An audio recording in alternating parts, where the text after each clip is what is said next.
नमस्कार। आज हम बात करने वाले हैं रैपिड माइनर की।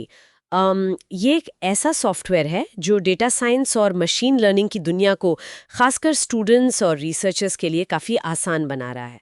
हमारे पास प्रोडीप के टेक्नोटॉनिक्स असाइनमेंट के कुछ नोट्स हैं जिनसे हम ये जानकारी ले रहे हैं।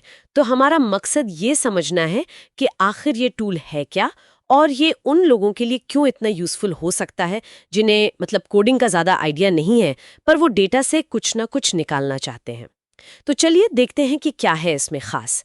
नोट्स में जो पहली बात लिखी है वो ये कि रैपिड माइनर एक open source data science platform है, जर्मनी में बना है, टेक्निकल यूनिवर्सिटी ऑफ डॉर्टमुंड में, और इसकी सबसे बड़ी खासियत है इसका ग्राफिकल यूजर इंटरफेस GUI जिसे कहते हैं। हाँ, और यही GUI मतलब गेम चेंजर है। सोचिए, बिना कोड के एक लाइन लिखे, सिर्फ माउस से ड्रैग एंड ड्रॉप करके अच्छा। आप मुश्किल से मुश्किल डेटा मॉडल या मशीन लर्निंग वर्कफ्लो बना सकते हैं।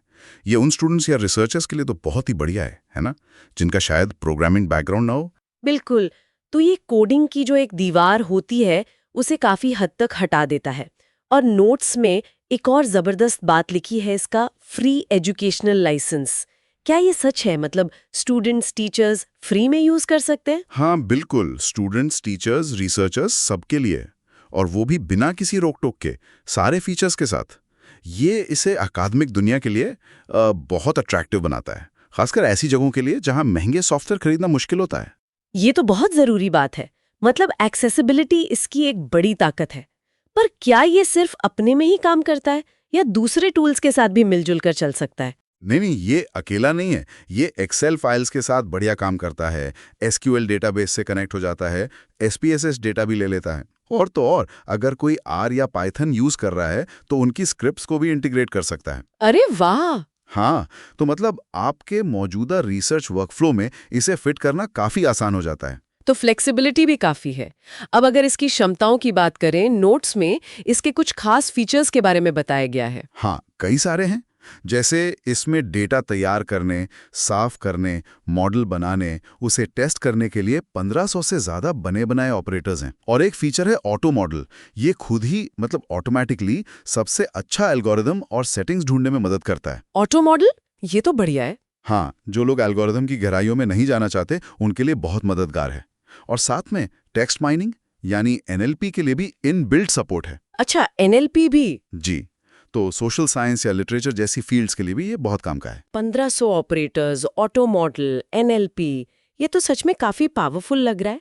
नोट्स में कुछ असल दुनिया के उदाहरण भी दिए हैं कि कहाँ का इस्तेमाल होता है। बिल्कुल दिए। जैसे सोशल साइंसेज में हजारों सर्वे के जवाबों का एनालिसिस करना हो, या बिजनेस में कस्टमर्स को अलग अलग ग्रुप्स में बांटना जिसे सेगमेंटेशन कहते हैं, या फिर एजुकेशन में स्टूडेंट्स के प्रदर्शन की भविष्यवाणी करना, या हेल्थ केयर में किसी बीमारी के रिस्क का मॉडल तैयार करना। बहुत वर्सेटाइल है ये। सही में काफी अलग अलग फील्ड्स में काम आ सकता है। और अगर कोई इसे सीखना चाहे तो क्या रिसोर्सेज है? हाँ, सीखने के लिए भी बहुत कुछ है। रैपिड माइनर की अपनी अकाडमी है जो मुफ्त ऑनलाइन कोर्सेज और सर्टिफिकेशन देती है। यूट्यूब पर ढेरों ट्यूटोरियल्स मिल जाएंगे, और एक बहुत एक्टिव यूजर कम्युनिटी भी है ऑनलाइन, जहां आप सवाल पूछ सकते हैं, मदद ले सकते हैं। नोट्स में तो यही लिखा है कि बस वेबसाइट पर जाएं, एजुकेशनल लाइसेंस के लिए रजिस्टर करें और ट्यूटोरियल देखना शुरू कर दें। तो कुल मिलाकर प्रोडिप के इन नोट्स का निचोड़ यही है कि रैपिड माइनर उन स्टूडेंट्स और रिसर्चर्स के लिए वाकई एक बड़ा बदलाव ला सकता है जो डेटा एनालिसिस या मशीन लर्निंग करना तो चाहते हैं पर गहरी कोडिंग नॉलेज नहीं रखते। इसकी सादगी, मुफ्त एकेडमिक लाइसेंस और जो मजबूत क्षमताएं हैं वो इसे एकेडमिक जगत के लिए एक बेहतरीन ऑप्शन बनाती हैं। हाँ बिल्कुल। और जाते जाते एक सवाल मन में आता है सोचने के लिए। जैसे जैसे रैपिड माइनर जैसे नो कोड या लो कोड टूल आम हो रहे हैं, तो क्या डेटा एनालिसिस और मशीन लर्निंग के जो फंडामेंटल्स हैं, जो मूल सिद्धांत हैं, उनको समझना कम जरूरी हो जाएगा? अच्छा सवाल है। या फिर क्या ये टूल्स असल में इन सिद्धांतों को सीखने का एक नया, ज्यादा आसान रास्ता खोल रहे हैं, मतलब बिना कोडिंग के रुकावट के? इस पर सोचने वाली बात है।